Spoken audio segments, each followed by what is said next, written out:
140 ಕೋಟಿ ಜನ ಇದ್ದೇವೆ ನಾವು. 140 ಕೋಟಿ ಜನ ಇದ್ದೇವೆ. ಒಂದು ಹೆಣ್ಣು ಮಗುವಿಗೆ 11 ವರ್ಷದಿಂದ ನ್ಯಾಯ ಕೊಡ್ಲಿಕ್ಕೆ ಆಗದಂತ ನತಮಸ್ತಕರು ನಾವು. ಈ ಸಮಾಜದಲ್ಲಿ ಬದುಕಲಿಕ್ಕೆ ನಾಲಾಯಕಗಳು ನಾವು. ಹೌದಲ್ವಾ? ಇದು ಪ್ರಶ್ನೆ ಇರುವಂತದ್ದು. ನಮ್ಗೆ ಏನೋ ಅಣ್ಣಪ್ಪ ಸ್ವಾಮಿಯ ಒಂದು ಕೆಲಸ ಮಾಡಲಿಕ್ಕೆ ಅವಕಾಶವನ್ನು ಕೊಟ್ಟಿದ್ದಾರೆ. ಆ ಕೆಲಸವನ್ನು ನಿಷ್ಠೆಯಿಂದ ಮಾಡಿ, ಏನು ಸೌಜನ್ಯರಿಗೆ ನ್ಯಾಯ, ಜೊತೆಯಲ್ಲಿ ಆ ಏನು ಧರ್ಮಸ್ಥಳ ಗ್ರಾಮದಲ್ಲಿ ಆ ಮಂಜುನಾಥ ಸ್ವಾಮಿ, ಆ ಅಣ್ಣಪ್ಪ ದೇವರ ಮುಖಕ್ಕೆ ಏನು ಅತ್ಯಾಚಾರದ ರಕ್ತವನ್ನು ಮೆತ್ತಿದ್ದಾರೋ ಅದನ್ನು ತೊಳೆಯುವಂತದ್ದು, ಅದನ್ನು ಸನಾತನ ಹಿಂದೂ ಧರ್ಮಕ್ಕೆ ಸುರಕ್ಷೆ ಮಾಡಿ ಅವರ ಕೈಯಲ್ಲಿ ಕೊಡುವಂತದ್ದು, ಇಡೀ ಸಮಾಜದ ಕೈಯಲ್ಲಿ ಕೊಡುವಂತದ್ದು.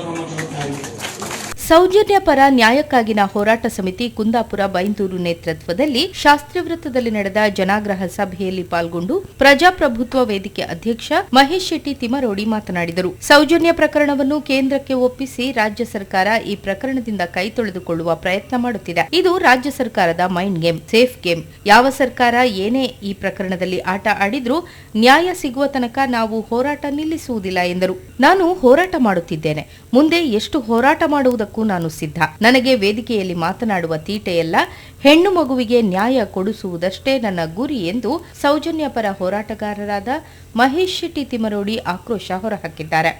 ನಿಮಗೆ ಕುಂದಾಪುರ ಮತ್ತು ದಕ್ಷಿಣ ಕನ್ನಡ ಜಿಲ್ಲೆಯಲ್ಲಿ ಹೆಚ್ಚಿನವರಿಗೆ ಈ ವಿಷಯ ತಿಳಿದ್ರಿಂದ ಇಲ್ಲಿ ಸೇರಿತ್ತು.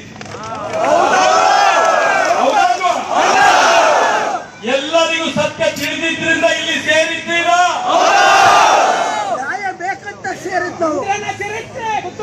ಹಾಗಾಗಿ ನಾನು ಹೆಚ್ಚಿಗೆ ಮಾತನ್ನು ಇನ್ನು ಕೆಳಗೆ ಹೋದ್ರೆ ಇನ್ನು ಹಾಡದಲ್ಲಿ ಬಹಳ ಇದೆ. ಮುಂದಿನ ದಿನಗಳಲ್ಲಿ ಅದೇ ಸ್ವಾಮಿ, ಒಂದು ದೇವರ ಬಗ್ಗೆ ಹೋರಾಟ ಮಾಡ್ತಿದ್ದೇವೆ, ಒಂದು ದೈವಿ ಶಕ್ತಿ ಸೌಜನ್ಯರ ಬಗ್ಗೆ ಹೋರಾಟ ಮಾಡ್ತಿದ್ದೇವೆ, ಮಾತನಾಡುವ ಮಂಜುನಾಥನ ಬಗ್ಗೆ ಹೋರಾಟ ಮಾಡ್ತಾ ಇದ್ದೇವೆ, ನ್ಯಾಯ ದೇವತೆ ಅಣ್ಣಪ್ಪನ ಬಗ್ಗೆ ಹೋರಾಟ ಮಾಡ್ತಿದ್ದೇವೆ. ಬೀದಿಯಲ್ಲಿ ಹೋಗುವ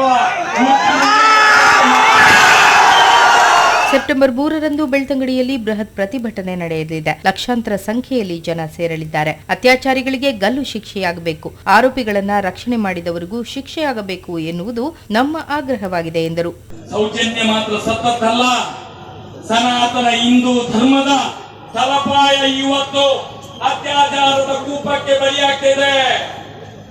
ಸನಾತನ ಹಿಂದೂ ಧರ್ಮದ ತಲಪಾಯ, ಮಂಜುನಾಥ ದೇವರ ಸಾನ್ನಿಧ್ಯ, ಸತ್ಯ ದೇವತೆ, ನ್ಯಾಯ ದೇವತೆ ಅಣ್ಣಪ್ಪಯ್ಯನವರಿರುವಂತ ಸಾನ್ನಿಧ್ಯ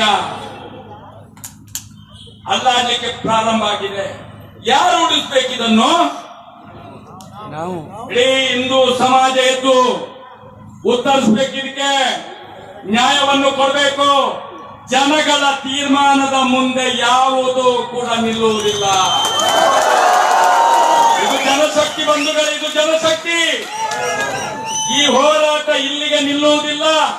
ಕುಂದಾಪುರದಲ್ಲಿ ಹೋರಾಟ ಇವತ್ತು ಪ್ರಾರಂಭ. ಸೌಜನ್ಯ ತಾಯಿ ಕುಸುಮಾವತಿ ಮಾತನಾಡಿ, ನನ್ನ ಮಗಳಿಗಾಗಿ ನ್ಯಾಯ ಕೊಡಿಸಿ ಎಂದು ಕೇಳುತ್ತಲೇ ಬಂದಿದ್ದೇನೆ.